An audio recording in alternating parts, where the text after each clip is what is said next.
even if your training is perfect, you will not see the results you want unless you have a well-structured nutrition program. I get it. It's really confusing. There's so many diets out there. Just to name a few: keto, low carb, low fat, paleo, intermittent fasting. I mean, that's an eating pattern, eating style, but still, you get the gist of things. And all of these work. They all work, but they all work by putting you into a calorie deficit. There's no magic to any one of them. Believe me, I've done the research, so I know there's no magic to anyone. They all put you in a calorie deficit. But if any one of those helps you be consistent, helps you get results, then fair enough, stick with it. Like, that's completely fine. But in this video, I'm going to go over the best diet for fat loss, the ultimate diet based on science. Just literally based on pure science, nothing else. And I'm going to cover the most important things: your calories, protein, carbs, fat, meal frequency, nutrient timing. So make sure you stay tuned.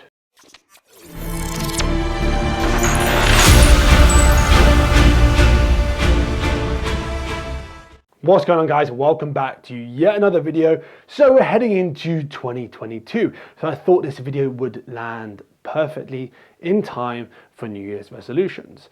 So let's first start with the most important thing, which is calories consumed. The overall calories consumed is obviously the most important thing. But when people think calorie deficit, they can jump straight far into the other end and go to the extreme calorie deficit, eat nothing, and not really sustain that for a long time because it's not sustainable. Let's look at the science. So in 2014, a paper by Helms et al. Actually looked at the best calorie deficit, the ultimate calorie deficit, to preserve lean body mass at the same time as losing fat as well. So you want to, the goal was obviously to look better, to improve body composition. So they actually found that a calorie deficit, a weight loss even of 0.5 to 1% of your body weight weekly was a sufficient amount compared with various other amounts lost. So this was the best amount to make sure that you held on to lean body mass, which again is the goal. So you've got a 100 kilo individual, and that's about 0.5 kilo, not about, it is 0.5 kilos to 1 kilo a week, fat loss. So that's fine. You can lose 4 kilos over a month, but then you'll obviously, as your weight decreases, that's a smaller number because the percentage. So if that makes sense, I'm not mumbling my words, but even with that research, I do obviously recommend that everyone starts at maintenance, kind of get your groove going, get the consistency, build that consistency, and then start dropping it off. So that can look like at around a 5 to 10% deficit to start with.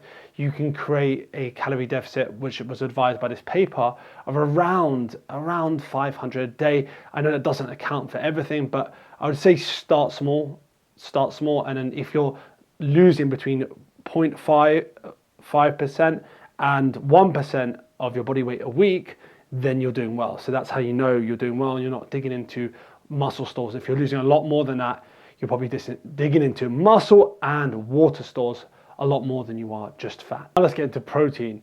You probably know, if you've seen some of my videos, what I'm going to recommend protein wise, but let's look at 2017 position stand by Jaeger et al. So this looked at the optimal range, I'd say, of protein to consume to maintain and build muscle, and that was 1.4 grams to 2 grams per kilo of body weight. And obviously you can go as high as 2.6 when you're dieting. That was just seen as in individuals to maintain and build muscle. So just that range. But like I always say, and I always suggest to all my clients and anyone that asks for advice as well, start on the lower end and then build it up. There have been studies with people going as high as 3 grams per kilo body weight, even higher, but it doesn't mean that you should go for that number. Start like small. I wouldn't recommend most people go anywhere near that number. Most people, I would recommend a gram per pound of body weight. That should be more than sufficient to maintain and build muscle. and minimize obviously the lean body mass loss while you're dieting, and keep you satiated as well, because obviously protein is very satiating and will keep you full. So it's great while you're dieting, and it's great to preserve lean muscle mass as well. That's why I suggest 1 gram per pound of body weight. Obviously, unless you're like 250 pounds or 300 pounds, then I suggest going on the lower end, more that like 1.6 or like a 0.6, 0.7 grams per pound of body weight, and then 1.6 to 1.8 grams per kilo. Just start small. Remember, test your digestion out. If it's bothering your digestion, pull it back down a bit and then just play around with it. So now let's go into carbs. People always think that just because they see someone that goes on a low carb diet and they see success, that low carb's the way to go.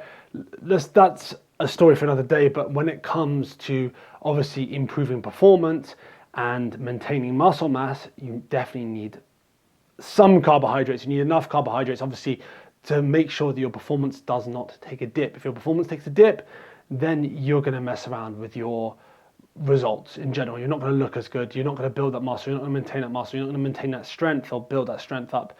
So a 2011 paper by Slater et al. Actually recommended 4 to 7 grams per kilo body weight of carbs. And obviously when you're dieting down, you're going to be more towards the lower end of that, but that just gives you a rough guidance. Obviously these carbs should come mainly from whole foods. So you're looking at sweet potatoes, you're looking at purple potatoes, all sorts of like potatoes, whatever tickles your fancy. You know, white rice, brown rice. Brown rice is definitely more filling, so if you want to go for brown rice over white rice, that's completely fine. You look at stuff like noodles, like I tend to go for rice noodles myself, I prefer them, but yet just stuff like that, whole food sources of carbohydrates, and just obviously fruits and vegetables as well. But when it comes to the main sources, those are kind of like your potatoes, which are really high in volume, which will keep you full. So those are good examples. There's loads more I've probably missed out, but just off the top of my head. So we're down to fats now. Fats are often overlooked because fats are high in calories. 1 gram of fat is 9 calories, and 1 gram of protein is 4 calories. 1 gram of carbs is 4 calories. So there's that temptation to say, okay, let me lower fat down, let me lower fat right down, just so I can have more carbs and have more protein, and that's going to be better for some reason. Well, you're going to get more volume, that's for sure, but there is a point of diminishing returns. I mean, if you completely ditch the fats, you are missing out on fat-soluble vitamins like A, E, D, K, and not only that, you're also going to mess with your hormone production, anabolic hormone production. A few studies have actually shown that a drop from 40% like of your calories coming from fats to 20% of your calories coming from fats, that was enough to elicit a drop, quite a significant drop in testosterone levels, which is not something you want. But the problem is, obviously, with that specific research, you're not able to identify, you know, was it the saturated fat that all went or the unsaturated fat? Don't actually know. So that's an issue. So you can't pinpoint it, but don't drop your fats too low. So Helms and colleagues actually recommended going between 20 and 30% and as low as 15 to 20%.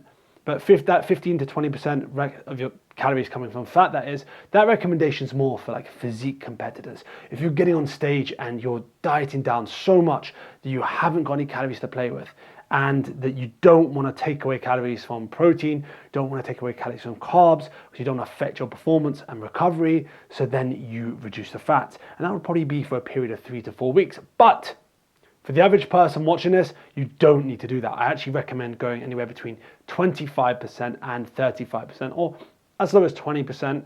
If you're on an extreme diet and your calorie budget doesn't allow it, then that's fine. But as high as 30% probably in a diet, and as high as like, I'm not talking about surpluses, but yeah, all the way, the range is quite big, yeah. And if you prefer, like specifically for your adherence and your food choices, you prefer having higher fats, you've got more calories to play with, yeah, you can go all the way up to 35%. There really is a lot of research going back and forth about nutrient timing how important it is for hypertrophy. To be honest, it's more important for endurance sports, but when it comes to hypertrophy, it goes back to this question. It depends. So when you're building muscle, when you're trying to optimize your physique, and when you're trying to lose fat as well, it really does depend.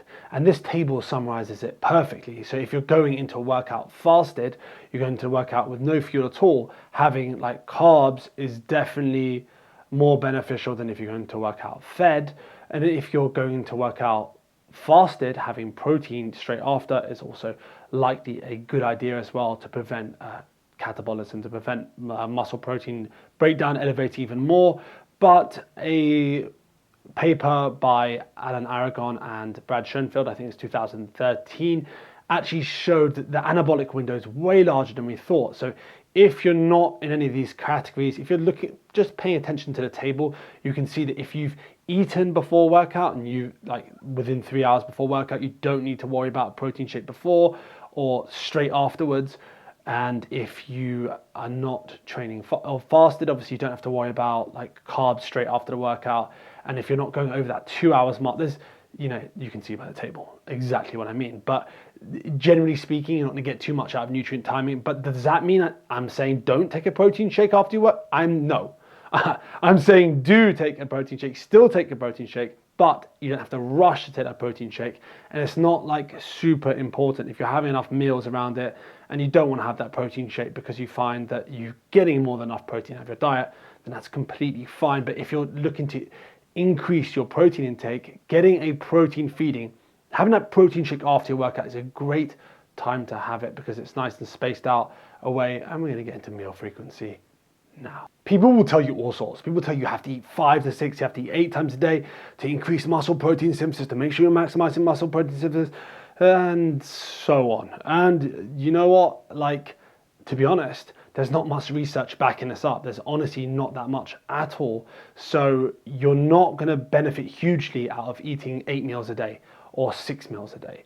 And I'll get into exactly what the optimal amount is shortly, but let's just start by saying that the most important thing is getting in the right amount of calories, getting in the right amount of protein and carbs and fats. Follow what we said in this video, follow the 4 to 7 grams of carbs per kilo and the fat at, well, if you want me to do a number, I'd say 0.25 to 0.5 grams per pound of body weight. And then you'll be fine with that, but you can mix that up a bit. That doesn't matter too much. The protein and the calories matter the most, and that just matters way more than frequency. But if you want to get all technical and you want to maximize it, then this 2018 paper by Brad Schoenfeld and Alan Aragon actually suggested that you can eat over the course of 4 feedings, this is to maximize muscle growth and maximize muscle protein synthesis, have 4 feedings of protein a day. So that can be 4 meals or it can be 3 meals and a post-workout protein shake. And they should each contain 0.4 grams of protein per kilo of body weight to optimize and maximize protein synthesis. Or if you're on the upper end and you need more protein, so that's more if you're having 1.6 grams per kilo body weight. And if you're having 2.2 grams per kilo body weight on the upper end, then you would have 4 meals, and those meals would be 0.55 grams per kilo of body weight of protein in those meals. So you'd have, so for me, for example, I'm 103 kilos. Let's say I'm 100 kilos, just for argument's sake. My meals would be 55 grams of protein and 55. So I'll have a total of 220 grams of protein over 4 meals. That's if I really want to be really anal and really focus on maximizing those inches, those millimeters. But generally speaking, you don't need to do that. But I do suggest 4 feedings, 3 to 4 feedings, but 4 feedings if you want to go down this route and follow the science to the T. Anyway, that is all from me today. If you enjoyed this video, give me a massive thumbs up and share it with a friend if you found the information useful. Also comment below with any questions and subscribe if this is your first time here and turn on those bell notifications.